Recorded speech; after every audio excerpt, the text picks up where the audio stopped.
प्यारे बच्चों नमस्कार। आज हम की कक्षा 10वीं अध्याय 13 जो कि हमारे नए सिलेबस के अनुसार अध्याय 13 है। लेकिन यदि हम पुराने सिलेबस के अनुसार देखें तो वो अध्याय क्या है? 14 सांख्यिकी की प्रश्नावली 13.1 नए पाठ्यक्रम के अनुसार या फिर नए सिलेबस के अनुसार और पुराने सिलेबस के अनुसार प्रश्नावली 14.1 का सवाल 1 व 2 किस प्रकार हल करें, इस पर चर्चा हम करेंगे। सवाल नंबर 1 में हमारा क्या कह रहा है? सवाल नंबर 1 में कह रहा है बच्चों हमारा, विद्यार्थियों के एक समूह द्वारा पर्यावरण संचेतना अभियान के अंतर्गत एक सर्वेक्षण किया गया जिसमें उन्होंने एक मोहल्ले के 20 घरों में लगे हुए कितने घरों बच्चों? 20 घरों में, यानी कि ये घरों की संख्या है कुल कितनी है हमारे पास? 20 है। 20 घरों में लगे हुए पौधों संबंधित निम्नलिखित आंकड़े एकत्रित किए। प्रति घर मध्य पौधों की संख्या ज्ञात कीजिए। हमें क्या करना है? मध्य पौधों की संख्या ज्ञात करनी है।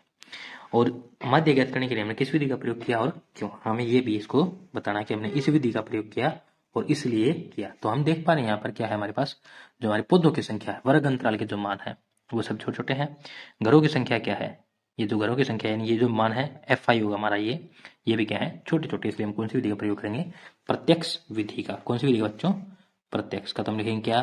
प्रत्यक्ष विधि से। प्रत्यक्ष विधि से। प्रत्यक्ष विधि के लिए हम क्या करेंगे? इसके अब सारणी बनाएंगे। प्रत्यक्ष विधि की सारणी हमारी सबसे सिंपल और सरल बनती है। पहले लिखेंगे पौधों की संख्या, फिर घरों की संख्या, फिर XI, फिर और FI और XI। इस प्रकार हम लिखेंगे पौधों की संख्या, घरों की संख्या, XI, FI, XI। अब इसमें क्या करेंगे? एक सारणी बना देंगे। तो ये हमने बच्चों इस प्रकार सारणी तैयार कर दी है। पौधों की संख्या, घरों की संख्या हमारी क्या होगी? FI, ठीक है। और इनका कुल योग हमारे पास कितना है? इसने अभी कहा था हमें कितने घरों का सर्वेक्षण किया है? 20 घरों का। तो ये क्या जाएगा? 20 हो जाएगा, ठीक है। अब हम एक्स निकालेंगे क्या? इन दोनों के बीच का। 0 और 2 के बीच में कौन है? 1। 2 और 4 के बीच में 3। 4 और 6 के बीच में 5 है। इसके बीच में 7 रहेगा। इनके बीच में 9 और इनके बीच में कौन है? 11 और इनके बीच में कौन है? 13।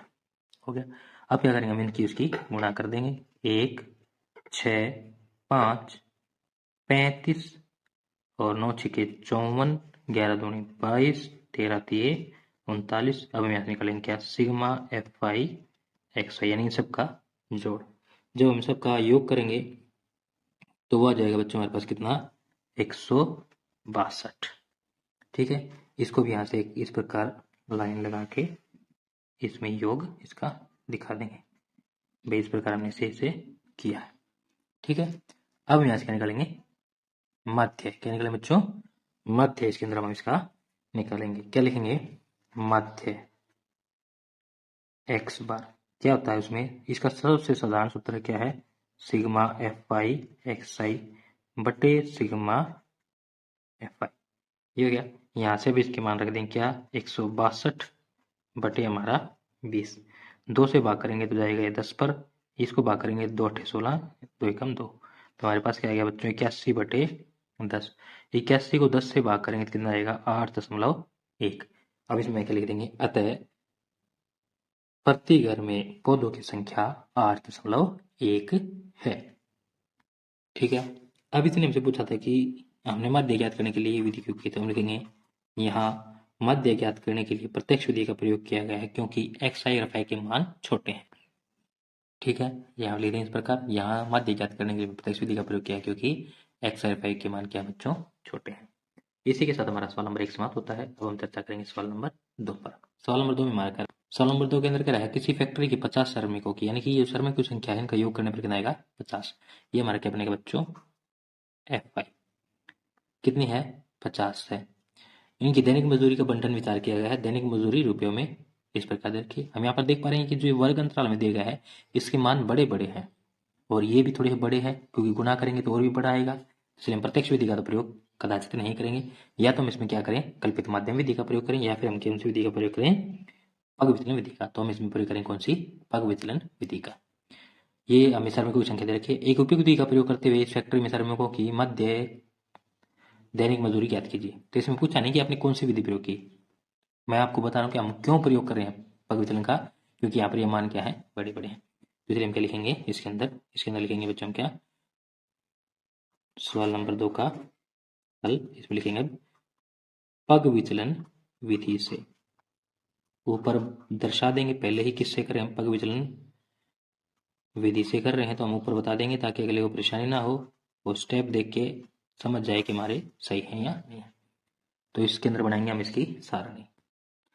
ये हो गया। इस प्रकार बच्चों हम सारणी बनाते हैं। दैनिक मजदूर रुपयों में श्रमिकों की संख्या, फिर एक्सआई, फिर एक्सआई पद के लेंगे डी आई, एक्सआई घटा के, फिर निकालेंगे यहाँ से यूआई। यो क्या होगा, इसके भाग में ए नहीं, यहाँ पर क्या है बच्चों, इसके भाग में एच, फिर एफ आई यूआई।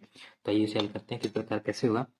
एक्सआई, इन दोनों के बीच की संख्या कौन है, 510, इन दोनों की 530, इन दोनों की 550, इन दोनों की 570 और इन दोनों की 590। यदि मैं प्रत्यक्ष विधि से करता तो सीधी गुणा करनी पड़ती, फिर जोड़ लंबा जाता, हमारा सवाल लंबा जाता, इसलिए हमने इसमें कौन सा किया गया है, पग वितरण विधि प्रयोग की है। अब इसमें हम क्या लेंगे, ए के लिए क्या लिखेंगे हम, माना ए बराबर कितना जाएगा, हमारा जो मन करे, 2 ऊपर छोड़ दो, 2 नीचे छोड़ दो, बीच में होना क्या 550। तो हमने क्या मान लिया, ए 550। 550 में से 510 घटाऊंगा तो कितना आएगा, घटा का 40, फिर घटा 20, फिर 0, फिर 20, फिर 40। अब हमें निकालना है यूआई। यूआई के लिए क्या निकालना है हमें, एच। हमने ये लिया है, इसका वर्ग अंतराल कौन सा है, ये वाला। इनका अंतर देखिए कितना आ रहा है, 560 में से 540 घटा दें तो हमारे आता है अंतर 20 का। तो यानी कि इन सभी को किससे भाग कर दें हम, 20 से। तो 20 दूनी 40, घटा का 2, घटा का 1, 0, 1, 2। अब हम क्या करेंगे, इनकी और इनकी गुणा कर दें, क्या जाएगा, घटा 24, घटा 14, 0, 6 एकम 6, 10 दूनी 20। हम यहाँ पे निकालेंगे क्या, सिग्मा एफ आई यू, इन सब का योग। और यहाँ पर सिग्मा एफ आई कितना बनेगा, इसने 50 श्रमिक दिए थे तो यहाँ 50 बन जाएगा। अब इनका योग करते हैं हम, योग करने पर बच्चों हमारे पास कितना जाएगा, 20 से 26, इसमें से घटाएंगे क्या जाएगा बच्चों हमारे पास, ये जाएगा घटा का 12। कितना जाएगा बच्चों, घटा का 12। अब हम क्या निकालेंगे यहाँ से, माध्य। तो लिखेंगे मध्य एक्स बार, कल्पित माध्यम से निकाला तो क्या गया, सबसे पहले हमने ए यहाँ क्या किया है, घटाया, ऊपर ये हमारा घटाया गया है, तो ए को क्या करेंगे, सबसे पहले तो ए को जोड़ेंगे, एच से भाग किया था यहाँ पर, तो एच से क्या होगी, गुणा होगी, किसकी, इसके बटे इसकी, क्या, सिग्मा एफ आई यू आई बटे सिग्मा एफ आई, ये हमारा बन जाएगा सूत्र। इस प्रकार बच्चों हमारा सूत्र बनता है, जो हमने घटाया है उसे जोड़ देंगे, जिससे भाग किया है उससे गुणा कर देंगे, इस प्रकार हमारा उत्तर आता है, उत्तर बनता है और उत्तर निकालते हैं। अब ए का मान कितना था हमारे पास, 550 था, एच का मान हमारे पास कितना था, 20 था, गुणा सिग्मा एफ आई यू आई, ये कितना हमारे पास, घटा 12 बटे एफ आई 50, ये है। तो हम इसके कर देंगे, गुणा कर देंगे, क्या जाएगा से 550 जमा 20 गुणा घटा 12 बटे 50, 1 0 से 1 0 कट जाएगी। अब 12 और इसकी गुणा कर देंगे, क्या जाएगा 550 जमा घटा के 24 बटे 5, ठीक है। तो यहाँ से क्या बन जाएगा, 550 जमा, अब जब हम इसको भाग करेंगे कितने में जाएगा, 5 के 20, फिर भाग नहीं जाएगा, 4 आ जाएगा, 4 बच जाएगा, ऊपर से 0 उतार देंगे तो 5 अट्ठे 40, घटा के 4.8 बन जाएगा। अब हम क्या करेंगे, 550 में से घटा के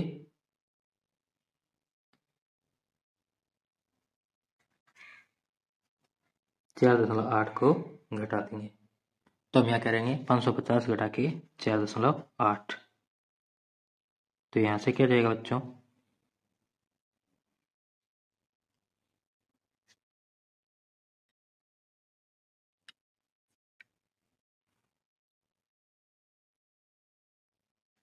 क्या जाएगा बच्चों यहाँ से। अब जब इसको घटा करेंगे तो घटाने पर हमारे पास कितना आ जाएगा, तो यह जाएगा बच्चों हमारे पास कितना, 545.2, ठीक है बच्चों। ये मेरे पास जो मैथ है उसके अनुसार है, आपके मैथ में हो सकता है ये 100 से 120, 120 से 140 से मिले, तो आप उसको भी इसी प्रकार से विधि से हल कर सकते हैं। उसमें क्या लिखेंगे, अतः फैक्ट्री के श्रमिकों की मध्य दैनिक मजदूरी 545.2 के बाद क्या लगाएंगे हम, 0, तो क्या लिखेंगे, अतः क्या लिखेंगे, अतः फैक्ट्री की श्रमिक को की मध्य दैनिक मजदूरी 545.20 रुपये है। इसी के साथ अपना सवाल नंबर 2 समाप्त होता है। आज का हमारा वीडियो यहाँ पर समाप्त होता है। आप हमारे वीडियो हमारे यूट्यूब चैनल SRO क्लासेस पर देख रहे थे। यदि आपको हमारा वीडियो अच्छा लगा तो हमारे वीडियो को लाइक करें, चैनल को सब्सक्राइब करें और अपने सभी फ्रेंड्स के साथ शेयर करना ना भूलें। धन्यवाद।